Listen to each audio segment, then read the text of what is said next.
Hi hello అండి. ఈరోజు ఈ వీడియోలో మా కాలనీలో పెట్టిన గణపతి 9వ రోజు పూజా విధానం అండి.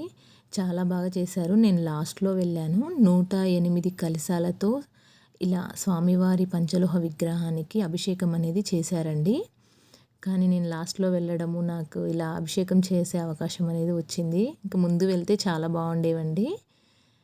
మంచిగా 108 కలశాలు పెట్టి అందరూ వచ్చి ఇలా అభిషేకం చేశారు. ఇలా లాస్ట్లో పాలతో అభిషేకం కూడా చేశారండి. ఇలా ఎవరైతే ఈ కాలనీలో ఇలా అసోసియేషన్స్ ఉంటాయి కదా, యూనియన్ లాగా, ఇలా వీళ్ళు ఈ గణపతిని అనేది పెట్టారండి. సో అందరు కలిసి ఆ యూనియన్లో పెద్దవాళ్ళు ఇలా పాలాభిషేకం అనేది చేశారు. చాలా బాగా జరిగిందండి. మేము నైట్ది 9:30 ఆ టైం అయింది ఈ అభిషేకాలు అనేవి. ఈ విధంగా పాలాభిషేకం చేసి స్వామివారికి వస్త్రాలు అనేవి మార్చేసి స్వామివారికి ఊరేగింపు అనేది జరిగిందండి. ఇలా స్వామివారిని తీసుకెళ్ళి పల్లకిలో కూర్చోబెట్టి పూలమాల అనేది వేసి హారతిచ్చి వీళ్ళంతా అక్కడ ఆ యూత్ గ్యాంగ్ అండి ఇలా పల్లకిని మోసుకుంటూ మంచి చిన్నగా ఆ కాలనీ వరకు అలా ఊరేగింపు అనేది చేశారు.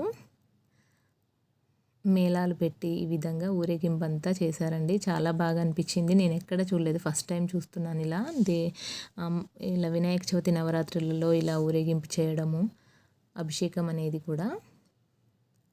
తర్వాత మళ్ళీ అదే ప్లేస్కి తీసుకొచ్చి ఈ విధంగా ఉయ్యాలనేవి స్వామివారికి ఊపి, నేను ఇక్కడ స్పీడ్గా పెట్టాను కాబట్టి ఆ విధంగా ఉంది. ఇలా దిష్టి అనేది తీసేసి మళ్ళీ స్వామివారిని తీసుకొచ్చి ఉయ్యాలలో పెట్టి అందరూ చిన్నగా ఊపుతూ, చిన్నపిల్లలు అయితే బాగా ఎంజాయ్ చేశారండి. అలా స్వామివారిని ఉయ్యాలలో కూర్చోబెట్టి ఊపడం అనేది.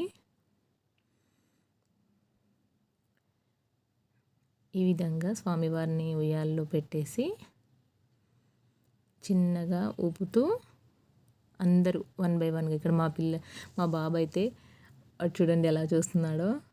ఆ పక్కన వాడి ఫ్రెండ్ కదా, సో తను కూడా ఇలానే ఉయ్యాల ఊపుకుంటూ చాలా ఎంజాయ్ చేశారండి పిల్లలు కూడా. Thank you for watching.